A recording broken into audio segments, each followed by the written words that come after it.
হরে কৃষ্ণ। রাধে রাধে বন্ধুরা, লীলা উপাসনা পরিবারে আপনাদের সকলকে সুস্বাগত। সকল সাধুগুরু বৈষ্ণব কৃষ্ণ ভক্তবৃন্দের চরণে আমার কোটি কোটি প্রণাম, আর ছোটদের আমার অনেক ভালোবাসা। বন্ধুরা, বাঁকে বিহারীজি কিভাবে সৃষ্টি হলেন, আসুন বন্ধুরা তা জেনে নেওয়া যাক। বাঁকে বিহারীজি মন্দিরটি হলো একটি হিন্দু মন্দির, যা ভারতের উত্তরপ্রদেশের মথুরা জেলার বৃন্দাবন শহরে অবস্থিত। বাঁকে বিহারীজিকে মূলত বৃন্দাবনের নিধিবন মন্দিরে পুজো করা হতো। পরবর্তীকালে 1864 খ্রিস্টাব্দের দিকে বাঁকে বিহারীজি মূর্তি নির্মিত হলে বাঁকে বিহারীজি মূর্তিটি নিধিবন মন্দির থেকে বাঁকে বিহারী মন্দিরে স্থানান্তরিত করা হয়। বাঁকে বিহারী মন্দিরে রাধা কৃষ্ণের ঐক্যবদ্ধ রূপের মূর্তিটি ত্রিভঙ্গ ভঙ্গিতে বিরাজ করে আছেন। স্বামী হরিদাস ঠাকুর আসলে কুঞ্জ বিহারী নামে এই মূর্তিটির পূজা করেছিলেন, যার অর্থ বৃন্দাবনের তরুবীথিকা বা কুঞ্জ বিহার। বাঁকে বিহারী মূর্তিকে ঐশ্বরিক দম্পতি রাধা কৃষ্ণের সম্মিলিত রূপ বলে মনে করা হয়। মূর্তিটি বৃন্দাবনের সঙ্গীতজ্ঞ এবং সাধক হরিদাস ঠাকুর দ্বারা উদ্ভাসিত করা হয়েছিল।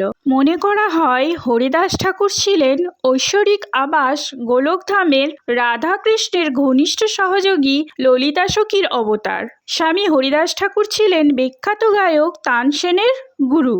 বাঁকে বিহারী মূর্তিটি সৃষ্টির পেছনে এক গভীর রহস্য লুকিয়ে আছে। একবার শিষ্যদের অনুরোধে স্বামী হরিদাস ঠাকুর নিধিবনে ঐশ্বরিক দম্পতি শ্যামা শ্যাম অর্থাৎ রাধা কৃষ্ণের প্রশংসায় একটি শ্লোক গেয়েছিলেন।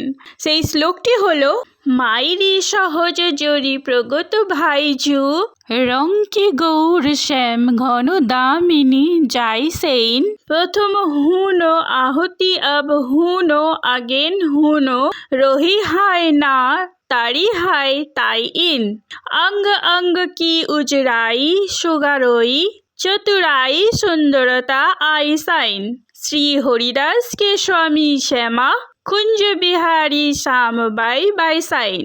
এই শ্লোকটি শ্রবণ করে দিব্য দম্পতি শ্যামা শ্যাম অর্থাৎ রাধাকৃষ্ণ স্বামী হরিদাস ঠাকুরের সামনে প্রকট হলেন এবং স্বামী হরিদাসের অনুরোধে ঐশ্বরিক দম্পতি এক হয়ে গেলেন এবং বাঁকে বিহারীর প্রস্তর মূর্তি তার সামনে উপস্থিত হলো। স্বামী হরিদাস ঠাকুর এই মূর্তিটির নাম রাখলেন কুঞ্জ বিহারী বা বাঁকে বিহারী। পরে এই মূর্তিটিকে নিধিবন মন্দির থেকে বর্তমান বাঁকে বিহারী মন্দিরে স্থানান্তরিত করা হয়েছিল। বন্ধুরা, ধর্মীয় বিষয়ক এমন আরও ভিডিও পেতে লীলা উপাসনা পরিবারকে লাইক শেয়ার সাবস্ক্রাইব করে পাশে থাকুন, সাথে থাকুন। আপনারা ভালো থাকুন, সুস্থ থাকুন। রাধে রাধে।